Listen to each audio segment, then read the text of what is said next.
South Adams off to the best start since that 2011 season. Yeah. What is attributed to that? You know what? Not a lot of people thought that was going to happen, especially after a rough year last year, a one-win season, and then this summer we had a lot of people doubting us, but these guys came and they believed it, and they've been working hard, and it's a lot of experience. What is guys who played that season last year.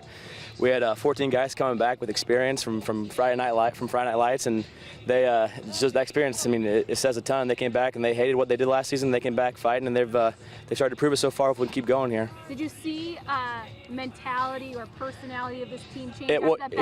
Here's part of it too. Is yeah, exactly right. And that Belmont game was huge for us. I mean, that's when they I feel like we've kind of been pushing this big rock up a hill, and they were just at that point where they pushed it over the edge and started rolling downhill, and that's when I started believing things a little bit, beating that Belmont team who.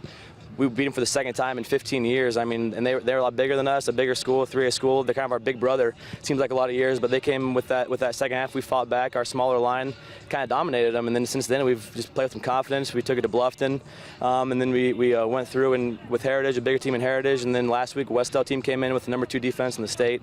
So right now we're playing with some confidence, and we're excited for tomorrow night. You guys tied for 7th in the state right now for defense. How have you guys been able to get this team together and put up such a strong defensive effort? Coach Steiner's in his first year calling defense for us, and he's been absolutely fantastic. A guy that just loves football, loves South Adams football, played for us. He's actually our all-time leading tackler in South Adams history, and he's calling our defense for the first time. And I think the passion kind of trickles down to the players. They feed off that intensity and the energy he brings, and he's been fun to watch. And the players have bought into what he's trying to do, and like I said, we also have 10 guys back on defense as well, which is a huge part of that. But they've been great defense. That's what's the backbone of us right now is our defense.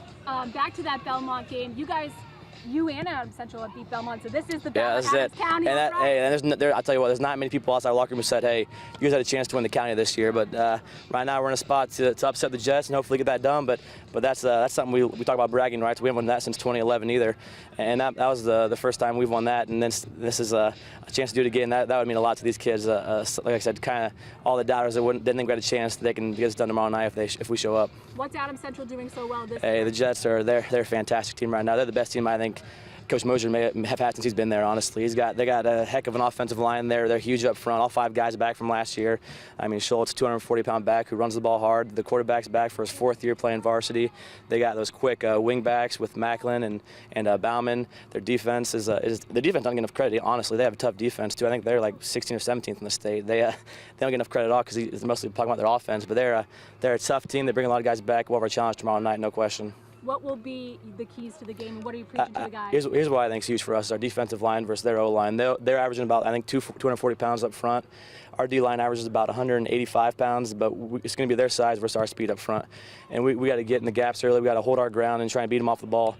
And we just got to believe we can do it. That's the biggest thing right now. We're playing with confidence, but they're a good team. We just got to believe we can get it done and come out tomorrow night ready to go.